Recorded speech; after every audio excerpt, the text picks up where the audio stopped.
An historic Marquette sandstone building met its end by fire a few days after the new year of 1965.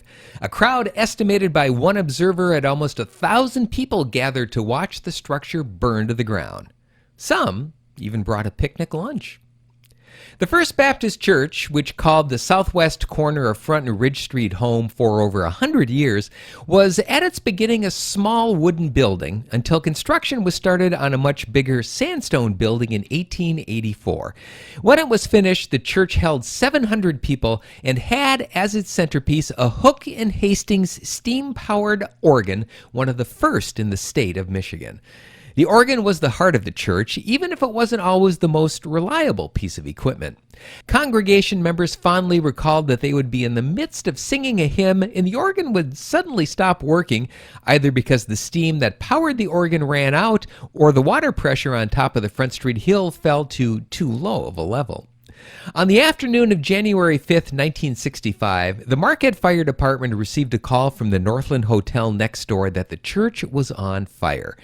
Several trucks showed up just minutes later, but by then the fire had quickly spread. The Marquette Fire Department didn't have enough manpower to battle the blaze, so additional units were called in from the Marquette Branch Prison and the K.I. Sawyer Air Force Base. In the end, over 40 firefighters were on scene. As word of the fire spread, a large crowd of area residents gathered to watch the blaze and the firefighting efforts. One Marquette Fire Department official estimated that hundreds of residents watched from the steps of the Peter White Public Library. Another estimate from the Marquette City Police had the crowd of onlookers at over 1,000. A fraternity from NMU, the Alpha Phi Omegas, was even brought in to keep the crowd of onlookers under control. And despite the fact that it was early January, that did not stop onlookers from making a day out of it. Several people who were there in person at the fire recall stopping by downtown restaurants before making their way to the blaze, so they would have sandwiches and coffee for sustenance while watching all the action.